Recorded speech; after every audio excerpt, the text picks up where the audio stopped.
Kementerian Pertahanan mempunyai tugas menyelenggarakan urusan di bidang pertahanan antara lain juga menyelenggarakan program pemerintah agenda prioritas Nawacita ke-8 dan ke-9, yaitu melakukan revolusi karakter bangsa serta memperteguh kebinekaan dan memperkuat restorasi sosial Indonesia melalui program pembinaan kesadaran bela negara.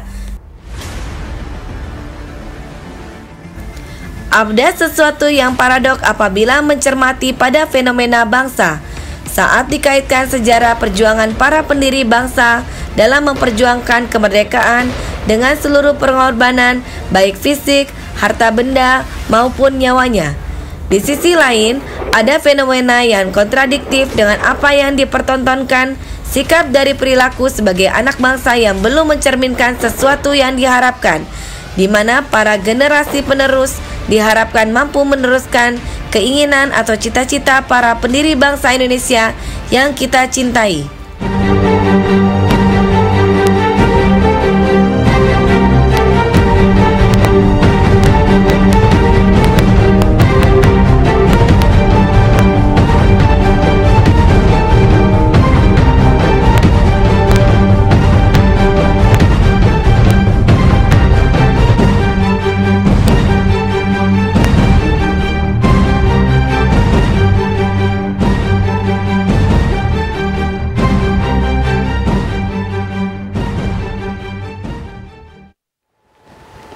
Ya, selamat malam pemirsa JAK TV. Kita kembali lagi di acara Galeri Publik, sebuah program informatif dan inspirasi untuk Anda pemirsa JAK TV.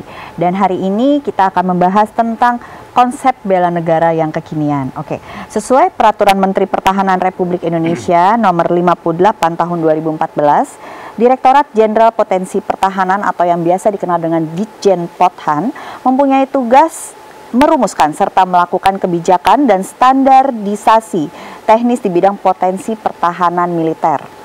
Dalam melaksanakan tugas tersebut, Ditjen Pothan menyelenggarakan fungsi perumusan dan melaksanakan kebijakan di bidang potensi pertahanan militer yang antara lain meliputi bidang pembinaan kesadaran bela negara.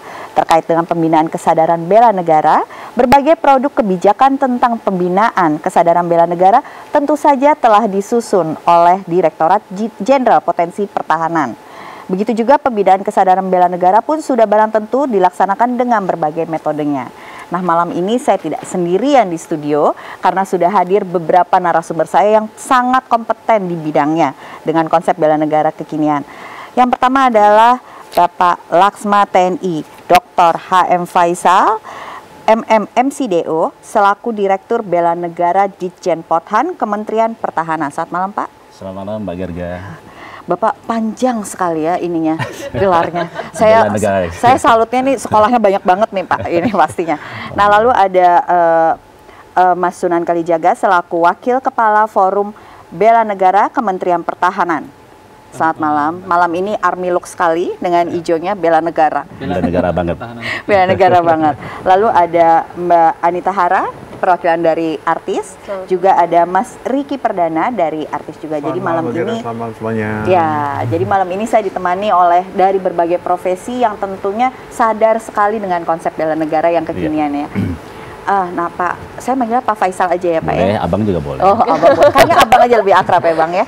Nah Bang Faisal, kalau kita mendengar kata-kata bela negara itu kan kesannya kayaknya aduh berat banget gitu. Tapi sebenarnya bela negara itu apa yang untuk lebih dimengerti anak muda dan lebih masuk gitu ke mereka? Ya memang serem ya kalau bicara bela negara seolah itu, wah itu tentara banget gitu. Ya tentara banget. Tapi sebelum kita menjelaskan kekiniannya, sebenarnya kita perlu tahu juga arti sebenarnya. Nah, di dalam undang-undang disebutkan bahwa upaya bela negara itu adalah sikap dan perilaku warga negara Indonesia yang dijiwai cintanya kepada NKRI untuk menyelamatkan bangsa dan negara. Artinya, apapun yang kita lakukan, profesi apapun juga itu bisa menyelamatkan bangsa dan negara, itu namanya bela negara. Nah, sehingga kalau kita bicara dengan anak muda, siapapun juga, artis, apapun dilakukannya, baik itu profesi, apapun juga profesinya, selama itu untuk kebaikan, untuk menyelamatkan bangsa dan negara, itu bela negara sudah. Ya, seperti hari ini kita bicara yang baik, ini juga bela negara. Ya. Nggak serem kan, Mbak? Nggak serem, nggak serem banget. Nggak serem banget. Jadi bela negara itu bukan selalu harus militer, terus harus ya kalau orang kan berpikirnya bela negara, wah kita harus latihan wajib militer atau apa gitu. Nggak salah, itu juga bela negara. Okay. Dulu waktu kita mau merdeka, para pejuang melawan penjajah, perang, itu bela negara. Sekarang kan perang sudah nggak ada. Kita udah sejahtera, merdeka, bela negaranya apa? Yang baik-baik dong. Ya, kita lakukan yang terbaik untuk bangsa negara, udah bela negara itu. Ya. Anak sekolah belajar baik, prestasi sekolah itu bela negara. Seorang ibu ngajarkan anaknya buang sampah, bela negara. Banyak banget. Ya. Apapun jadi bisa dilakukan. Contoh-contoh yang simpel seperti simpel itu sekali. Sudah bela negara. Gitu. Mungkin dalam satu keluarga dia memberi pendidikan kepada anaknya yang baik-baik, itu sudah bela negara. Bela negara. Sederhana banget, ya. Nggak ada yang ngerinya di situ. Iya, nggak ada yang ngerinya ya. Ya, lalu apa yang paling esensial bagi pemerintah dalam melaksanakan bela negara ini kepada warga negara? Sekarang ini kita punya konsep namanya pembinaan kesadaran bela negara. Ya. Kita lakukan ini adalah aktualisasi dari program nasional dari revolusi mental, yaitu membentuk karakter bangsa. Nah, program pembinaan kesadaran bela negara sekarang adalah kita bentuk karakter semua warga negara Indonesia itu agar menjadi warga negara Indonesia yang baik, memiliki keindonesiaan, budaya Indonesia yang baik. Apa yang dilakukan? Ya silakan aja lakukan yang terbaik sesuai dengan yang pekerjaannya, sesuai dengan profesinya. Jadi itu yang dilakukan oleh Kementerian Pertahanan sekarang. Ya, sebut pembinaan kesadaran bela negara. Ini berkaitan dengan revolusi mental ya Pak ya? Ya, ini adalah aplikasi dari revolusi mental, program nasional. Jadi seseorang harus sadar bahwa apapun yang dilakukannya dalam kehidupan sehari-hari itu dia bisa lakukan yang terbaik untuk bangsa dan negara.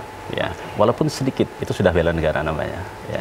Jadi ini dari teman-teman artis, jadi kita agak-agak mengerti juga ya, ternyata bela negara itu dengan profesi kita masing-masing sudah membela negara. Gitu. Tidak serumit apa yang kita pikirin. Gitu. Iya, tidak serumit yang kita pikirin. Mungkin kita mesti apa namanya mensosialisasikan terus ini mungkin di media sosial biar biar anak-anak muda tuh sekarang kan ini sekali ya, digital sekali ya Pak, Abang. Nah jadi mungkin mereka menjadi lebih nyaman gitu ya. Oh ternyata bela negara seperti ini. Betul, ya. Oke. Nah regulasi yang mendasari implementasi program bela negara bagi warga negara itu apa Bang? Ya, banyak sekali. Undang-Undang Dasar pun, tahun 45 Undang Dasar itu, ya, pada pasal 27 disebutkan bahwa setiap warga negara punya hak dan wajib dalam upaya bela negara. Artinya, setiap orang kita ini punya kewajiban untuk bela negara, punya hak dan wajib. Jadi, tanpa kita sadari ya, setiap orang punya kewajiban. Kadang-kadang, namun setiap orang belum tentu sadar, apa sih kewajiban saya untuk bela negara? Nah, sekarang kita kasih tahu, kewajiban untuk membela negara itu ya silahkan lakukan sendiri yang terbaik, selama itu menyelamatkan bangsa dan negara. Gitu aja, ya. Nah, mungkin ke Bang Sunan nih ya, Bang Sunan Kalijaga selaku Wakil Kepala Forum Bela Negara Kementerian Pertahanan. Panjang juga, jadi saya baca nggak apa-apa ya Bang ya. Nah, apa yang dilakukan di posisi ini atau mungkin di timnya dengan format bela negara ini? Ya, alhamdulillah selama ini kami dari Forum Bela Negara ya sudah terjun ke masyarakat, ke generasi muda khususnya, bahwa bela negara itu tidak hanya ya pelatihan-pelatihan seperti naik kapal perang, pelatihan pengenalan senjata, ya lalu pelatihan fisik, tapi juga nomor satu untuk generasi muda saat ini adalah yang terpenting dengan tidak menggunakan narkoba, ya itu sudah ada namanya bela negara. Karena apa? Narkoba itu merusak generasi bangsa, dan ketika generasi muda atau generasi bangsa rusak, tidak menutup kemungkinan ya orang-orang asing yang sangat-sangat menginginkan ya negara kita yang kaya akan sumber alamnya akan lebih mudah masuk. Masuk. Pasti, ya. Nah, lalu pesan mendasar apa yang akan dicapai dalam bela negara bagi warga negara? Mungkin dari Bang Sunan juga, dari Bang Faisal juga. Iya, yang pasti tentunya kita lebih bagaimana caranya merangkul, ya menyadarkan generasi muda bahwa harus sudah seyogyanya cinta tanah air, ya cinta budaya, lalu cinta pengenalan pulau-pulau, ya banyak yang sebenarnya bisa diimplementasikan dalam kehidupan keseharian gitu, sesuai dengan profesi dan bidangnya masing-masing. Mungkin Abang ada yang mau disampaikan untuk pesan mendasar yang ingin dicapai dalam bela negara ini? Bela negara itu sebenarnya ada 5 nilai. Nilai ini harus kita aplikasikan dalam kehidupan. Yang pertama adalah cinta tanah air, tadi disampaikan. Cinta tanah air itu konteksnya ya luas sekali. Luas. Ya, dia harus menjaga lingkungan, harus mencintai sesama, teman dan lain sebagainya. Yang dua adalah sadar berbangsa dan bernegara. Berarti kita sebagai warga negara terus sadar bahwa kita warga negara Indonesia, berarti kita punya kewajiban untuk melakukan yang terbaik untuk bangsa dan ini. Kemudian rela berkorban untuk bangsa dan negara. Rela berkorban itu tidak harus jiwa ya, pikiran, tenaga juga harus kita korban untuk bangsa negara. Kemudian betul itu, dan yakin kepada Pancasila sebagai ideologi negara. Nah, jangan lupa ideologi negara kita Pancasila. Jangan lupa bahwa setiap hari kehidupan kita harus mengacu kepada 5 nilai ketuhanan dan seterusnya. Gitu. Yang terakhir adalah kita harus memiliki kemampuan awal bela negara. Nah, kemampuan awal itu bukan kita harus berperang gitu, bukan, tapi badan kita harus sehat, ya. Harus kita bergizi, olahraga setiap hari, hidup bersih, itu kemampuan awal. Nah, itu. Dengarkan apa Di dalam artis tubuh ada pikirannya yang waktu kerjanya biasa 24 jam ya. Jadi boleh didengarkan tadi nasihat Abang. Tapi kita akan lanjutkan lagi setelah pesan-pesan yang berikut ini. Jadi pemirsa, jangan kemana-mana, kita akan kembali lagi setelah pesan-pesan yang berikut ini.